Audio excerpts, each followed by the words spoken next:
Hi friends, ఈరోజు మీకు ఒక మంచి స్టోరీ చెప్తాను ఫ్రెండ్స్. ఇప్పుడు దాకా పాటలు పాడుతూ మనం ఏదైనా చూడిస్తాం కదా ఫ్రెండ్స్. ఇప్పుడు అయితే స్టోరీ చెప్తూ చూడిస్తాం ఫ్రెండ్స్. అనగనగా ఒక ఊళ్ళో 3 చేపలు ఉన్నాయి ఫ్రెండ్స్. చెరువు ఎండిపోతుందని అనుకున్న దానిలో ఒక చిన్న చేప చనిపోయింది ఫ్రెండ్స్.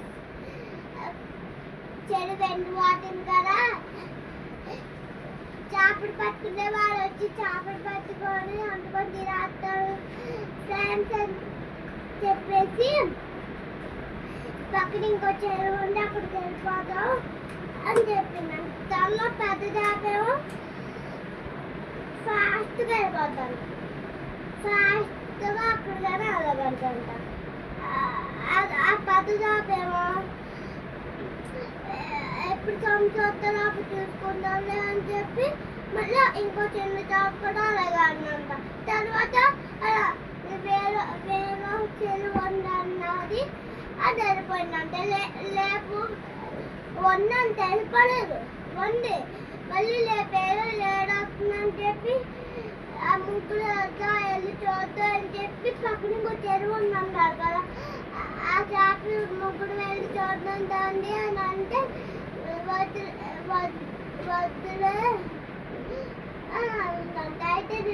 అయితే నేను చూసొస్తాను అని చెప్పి చూస్తే పాతకాలు మాట్లాడుకుంటున్నాను చేపలు పట్టుకునేవారు. మనం లేకొచ్చి చేపలు పట్టుకున్నాము అని చెప్పి మాట్లాడుకుంటుంటే లేకొచ్చి చేపలు పట్టుకునేవారు మాట్లాడుకుంటున్నారు.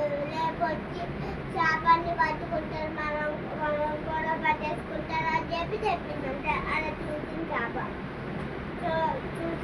అలా చెప్తే సంవత్సరం చూసుకుంటానే అని అన్నంటే ఎండాకల్లాగా అంటే మళ్ళీ లేకొచ్చి మళ్ళీ పక్కన ఇంకో చెరువు ఉందండి కదా, ఆ ఫిష్ ఏరిపోయిందంట. మళ్ళీ ఇంకో 2 చేపలు అక్కడ ఉన్నాయంట. లేకపోతే అట్టి పట్టుకొని పడేశారంట. అన్ని చేపలు ఇరుక్కున్నాయంట, ఆ 2 కూడా ఇరుక్కున్నాయంట. దానిలో ఒక చిన్న చేప చచ్చిపోయినట్టు యాక్టింగ్ చేసిందంట. అదేమో దాన్ని వదిలేశాడు, అదేమో నీళ్ళలోకి గంట వెళ్ళిపోయింది. పెద్ద చేప మాత్రం ఏం చేయకుండా అలా ఉంది అంతే స్టోరీ.